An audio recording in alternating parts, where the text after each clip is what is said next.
Preste atenção porque nunca mais você vai esquecer. Está sentado? Então sente, porque o tema de hoje é o filho. A amizade entre os dois parecia mais uma amizade entre irmãos.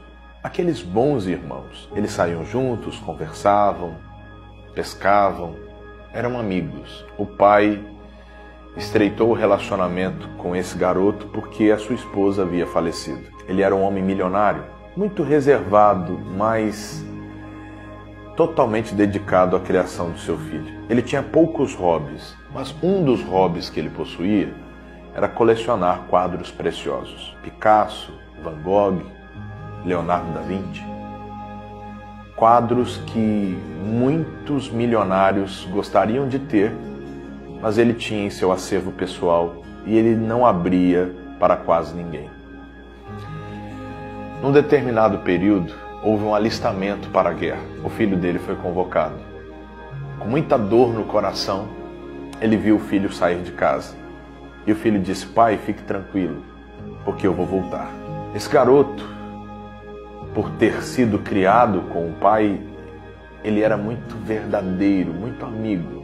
E serviu com ele um grande amigo, mas um grande amigo mesmo, nesta mesma guerra. Mas o pior aconteceu. Um ataque fatal tirou a vida desse nobre filho. O amigo ficou desconsolado. A notícia chegou ao pai e esse amigo ficou responsável de levar o que sobrou do fardamento para o pai, que estava inconsolável. No meio do caminho ele teve uma ideia e ele pegou uma folha e ele rascunhou um desenho, os principais traços do rosto daquele seu grande amigo. E junto com o que restou do fardamento, ele entregou também o desenho. O pai, inconsolável, abraçou aquele amigo e disse: muito obrigado por retratar tão fielmente os traços mais marcantes do meu filho. O tempo passou, aquele nobre homem não estabeleceu mais vínculo de família e ele acabou falecendo. No testamento haviam vários bens, alguns foram doados, mas especificamente os quadros foram para um leilão. Alguns homens vieram de longe para aquele leilão, pois era um acervo muito cobiçado. E no dia, o pregoeiro, ele estabeleceu uma regra que deixou muitos decepcionados. O primeiro quadro a ser leiloado não seria uma obra de arte renomada, mas sim um quadro simples que possuía um valor sentimental para o falecido. E o título desse quadro era O Filho. Ele começou: dou-lhe uma, dou-lhe duas, dou-lhe três, e nenhuma oferta. Nada, ninguém. E as pessoas começaram a ficar eufóricas, dizendo: queremos os outros quadros, passe logo esse do filho. Ele disse: enquanto não houver o arremate do quadro Filho, o leilão não prossegue.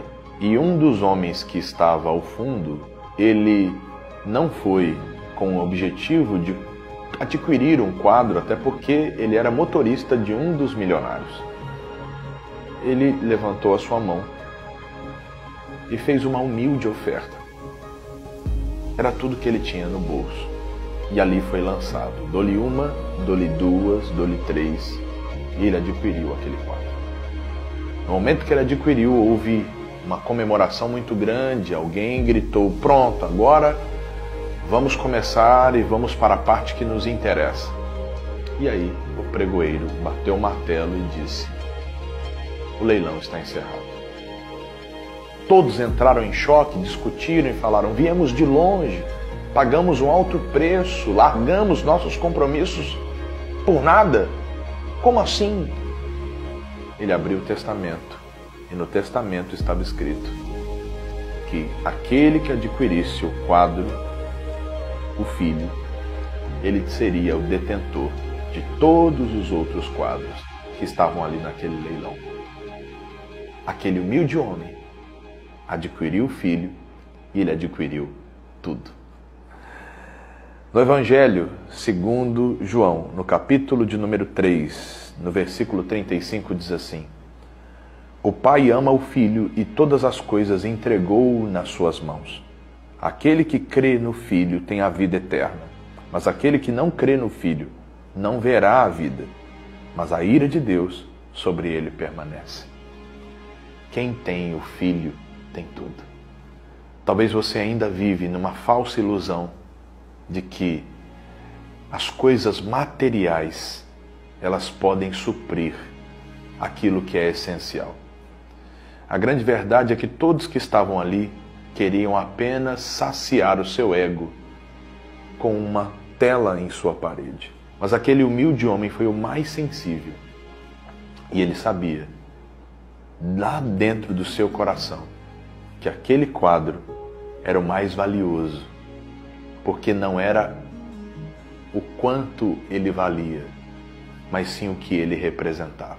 Falando sobre a fé, quando você abre o coração para receber o Filho, você também recebe todas as bênçãos concernentes ao reino dos céus.